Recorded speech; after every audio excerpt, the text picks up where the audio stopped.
everyone, I just wanted to make a quick video outside of the how-to series about the Red Band Society, which is a TV show that's gotten a lot of different opinions from the chronic illness community. Personally, I really dislike the programme, so most of what I'm saying are my opinions. If you don't know what it's about, it's basically set in a children's hospital, and you have a few main characters. One has heart problems, two have a similar kind of cancer, one has cystic fibrosis, and another one has an eating disorder. I've only seen the first episode because I think that's the only one that's out. And I just kind of wanted to go through it because a lot of people have been asking other people about their opinions on it, except I don't believe that it's good to get this representation when it's such a different representation to what actually happens when you're in hospital. So first off, I'm just going to go through what happened in the episode. First of all, you had wheelchair races, which just don't happen. You had them getting high in a storeroom cupboard. Obviously I think that's kind of an American thing because apparently you guys don't have smoke detectors there because they also were smoking in someone else's room. So nobody looks sick and everyone seems to have energy all the time. And although I'm from the UK and obviously the American healthcare is a lot different to what's here in the UK, they have these huge rooms. You guys don't seem to have like proper wards, or at least from what I've seen in here, where it's kind of like separated by curtains. You have the typical high school cheerleader in there, and she messes with the nurses by pressing the kid who's in a coma. She presses his call button. Now that's extremely dangerous. It's just you should not do that, and the last thing we need is someone going into hospital and messing around with the nurses who are usually extremely busy.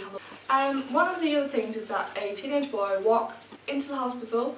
He's coming from Mexico if I remember correctly, and he walks into the hospital and then the next day he gets an operation, and that just does not happen in real life whatsoever. I mean, to be honest, it takes about a year to get an appointment anyway, and that may be a little bit of exaggeration there, but probably not that much. They just take wheelchairs out of the wards, and you just can't take them. They're usually there for a specific person or a specific reason, i.e. transporting someone from one ward to the other, not for children to take them and go wander around the hospital. And another thing was that they just walked out of the wards, like there was no kind of protection at all. You know, like someone could just easily walk in and you know try and kidnap a child from the looks of it, because they just managed to get straight out of the ward doors, and you have to be buzzed in when you're on the hall outside the ward. You can't just wander in. You have to say who you are, who you're coming to see, you know, then you get buzzed in. And they just took IV poles and put them on the roof. Like, you can't just take IV poles, they're there for a reason. And no one seems to be actually hooked up to any equipment whatsoever. You have the kid in a coma who has leads to his heart, that's obviously measuring his heart rate and making sure that that's okay. But other than saying that the girl with the heart condition needs to be hooked up to a monitor that will monitor her heart and make sure it's okay, no one really seems to have any kind of IV fluids, anything, you know, like your blood pressure taken, anything like that, anything basically medical. No one seems to have it apart from the kid in the coma. And the doctors and the nurses, they just let these kids go up on the roof and drink and smoke. First of all, why would you let kids on the roof? Because, you know, that's just dangerous to start with anyway. And no one in their right mind lets someone drink alcohol the night before surgery.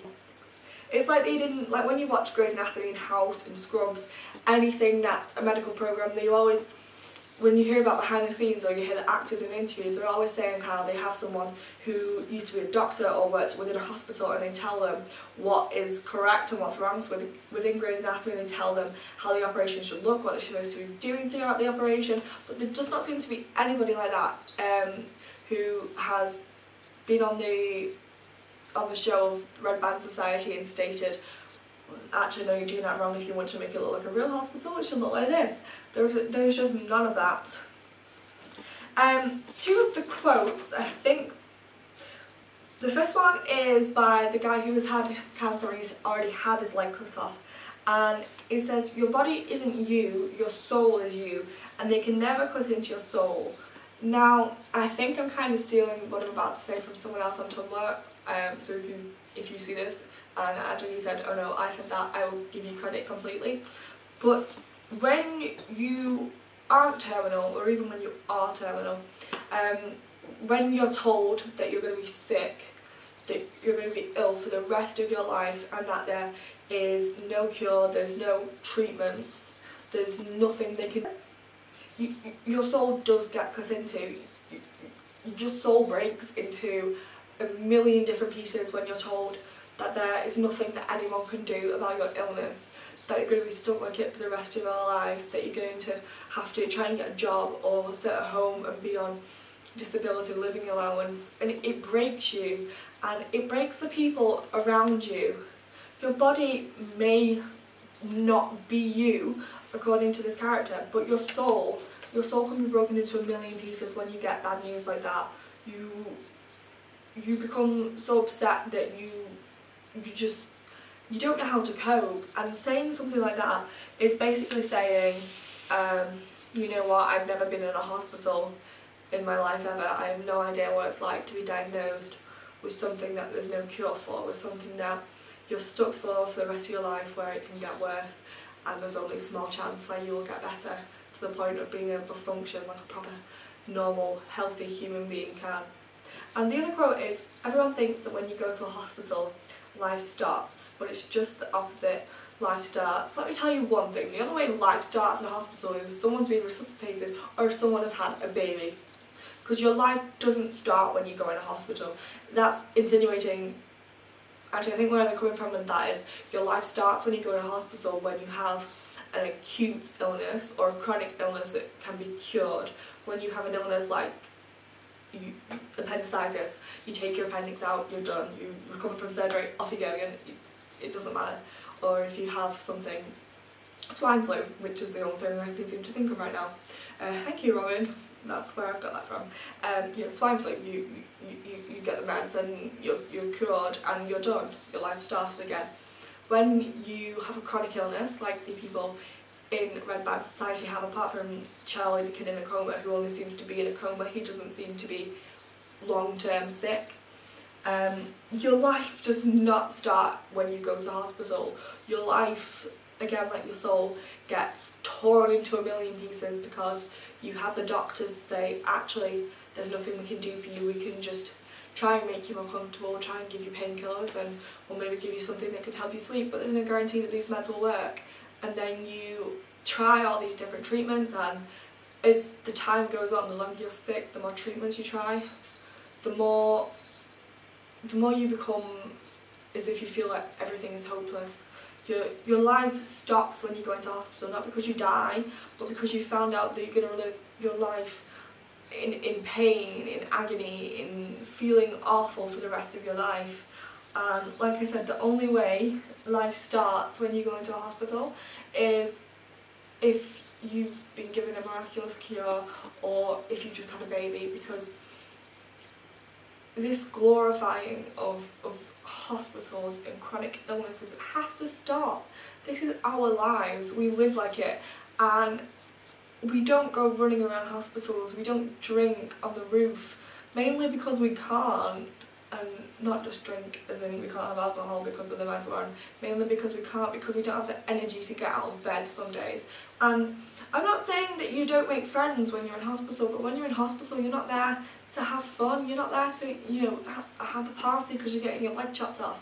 You're there because that's the only place you can currently be. I mean, I made friends with a boy the little boy who I love to pieces, and I actually cried when I found out that he had gotten his operation and gotten a new kidney. It was the happiest I'd felt since I was ill, which says a lot considering it was nothing to do with me. This little boy, Luke, he was 10 years old, and we were in the next bed, and he was in there for 5 weeks at the same time that I was in there. When he left, my heart literally broke into a million pieces. I was so upset that he'd left, but at the same time I was glad because it meant it got a little better while he was there. You make friends, but you don't make friends and go running around the whole hospital and stealing a doctor's car. But it's the way it's written. Personally, I view it as it's dangerous to people with chronically ill. Not dangerous as if it could kill us, but dangerous because we struggle to have people believe us when you don't look sick and you don't have a walking aid or anything like that. You don't have an oxygen mask, or you don't have to carry an IV pole around with you. People just be like, well, I've watched the Red Band Society. You know what? They can do X, Y, Z. They can go to school. They can have a party on the roof. They can steal a car and go get alcohol without a proper ID. And it's not. We can't do that. And it's a bad representation for us because it's kind of people are viewing it as the same as the Falls Down Stars. It's romanticising, and it's not showing you how serious having a chronic illness can be. And for me, the representation of the Red Band Society is something that I want nothing to do with. It's just whoever wrote it, and I'm presuming they do not know anyone with a chronic illness whatsoever, because that is not what life looks like with a chronic illness. You get up at 7 AM when they do the med rounds in the morning, and you complain and you cry and you lay in bed because of how much pain you are and how tired you are, and then you do nothing all day. You don't have fun. You get wheeled to the school in a wheelchair because you physically can't walk that far. Going to hospital is not fun, and for people who have family members or friends with chronic illness and they watch this, that's why it's dangerous, because they're going to see this and be like, well, you can do X, they can do X, Y, Z, so how come you can't? Look, they look happy, they're not depressed because they have a chronic illness. Why are you depressed? Look, they're making friends, they don't have anxiety because they've been alone for so long with the chronic illness and they've been isolated. And it's just something that I just want nothing to do. Personally, I just think they need to either A, cancel it, or B, get someone who is chronically ill or has worked in a hospital and actually make it a little bit more true to real life by trying to make it a little bit more accurate and trying to remember that there are people who live in a hospital because of how sick they are, and they need to remember that they're real people, that they're not having fun, because you do not go to the hospital to have fun. You really, really don't.